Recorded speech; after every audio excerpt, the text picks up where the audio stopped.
Pemirsa, usai diterjang banjir bandang dan longsor, warga kini kesulitan mendapatkan BBM. Di Karo, Sumatera Utara, warga bahkan nekat mengadang truk BBM yang melintas. Ratusan warga mengadang truk BBM yang melintas di depan SPBU 3 Binanga, Kabupaten Karo, Sumatera Utara. Ini dilakukan warga lantaran 3 hari mengantri di SPBU tak juga mendapatkan BBM. Akibatnya antrian kendaraan mengular dan kemacetan panjang tak terhindarkan. Aparat TNI dan Polri mengurai kerumunan warga dan meminta warga bersabar karena pasokan BBM sedang dalam perjalanan.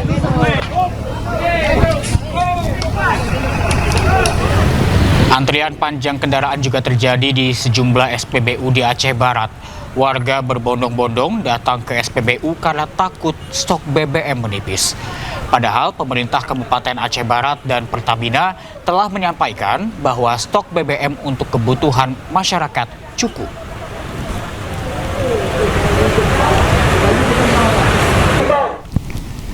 Presiden Prabowo Subianto meminta Mendagri mencopot Bupati Aceh Selatan yang pergi umroh saat dilanda bencana. Hal itu disampaikan Prabowo saat memimpin rapat koordinasi penanganan dampak banjir bandang Sumatera. Panglima TNI, Kepala Staf Angkatan Darat, Laut, dan Udara. Rapat terbatas penanganan banjir Sumatera digelar Presiden Prabowo di Posko Terpadu Penanganan Bencana Alam Aceh di Landasan Udara Sultan Iskandar Muda Aceh Besar. Dalam rapat, Prabowo memastikan bantuan dari pemerintah untuk korban banjir, mulai dari bantuan logistik hingga infrastruktur. Terkait Bupati Aceh Selatan yang pergi umroh saat bencana, Prabowo meminta Mendagri Tito Karnavian untuk mencopot jabatan bupati. Tidak ada. Hadir semua bupati. Terima kasih ya para bupati. Kalian yang terus berjuang untuk rakyat. Memang kalian dipilih untuk menghadapi kesulitan. Kalau yang mau lari aja, nggak apa-apa ya. Copot langsung. Mendagri bisa ya di prosesnya di. Bisa. Itu kalau tentara itu namanya desersi itu. Ya. Dalam keadaan bahaya meninggalkan. Tetap berangkat ibadah umroh saat wilayahnya dilanda bencana. Dalam klarifikasinya, Bupati Mirwan mengaku berangkat ke Tanah Suci setelah kondisi Aceh Selatan membaik.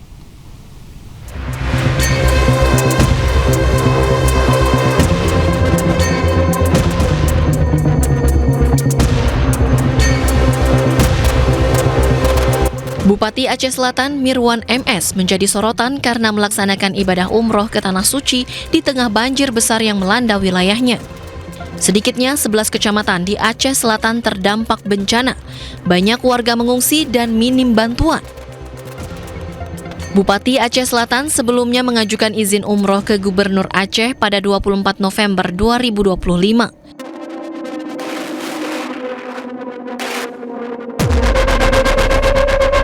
Pada 27 November 2025, Bupati Aceh keluarkan surat kondisi darurat bencana dan ketidaksanggupan menangani banjir.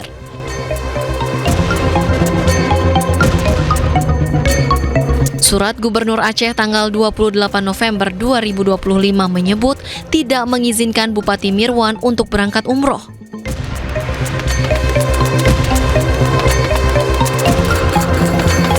Namun pada 2 Desember 2025, Bupati Mirwan tetap berangkat ke Tanah Suci.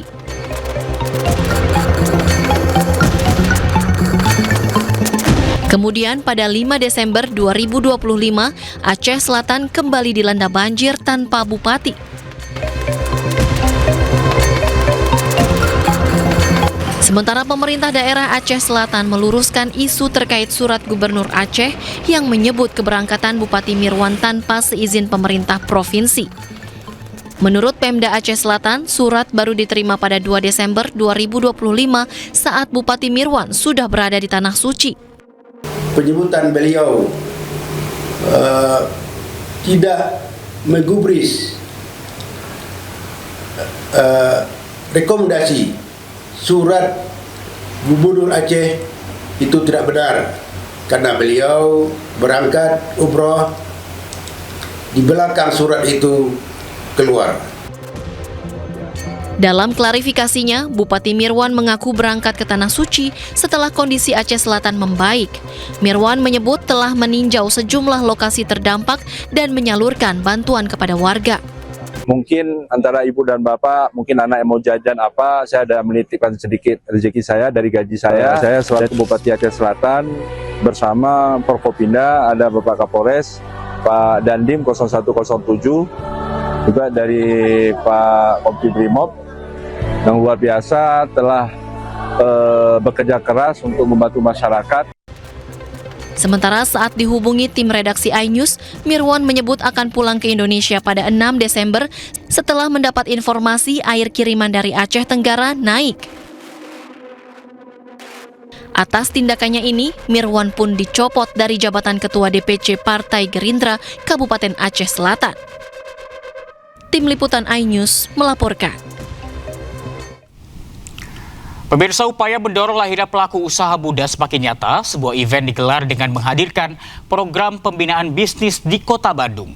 Festival ini memberikan pengalaman langsung bagi generasi muda untuk belajar membangun usaha.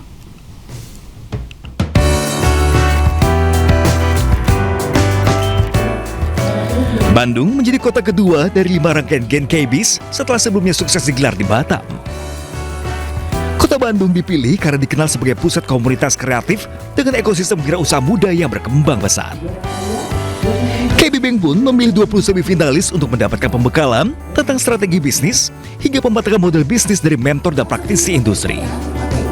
Terpilihlah 10 finalis terbaik yang berkesempatan menampilkan pitch bisnis dalam sesi final pitching Gen KBIS Bandung 2025.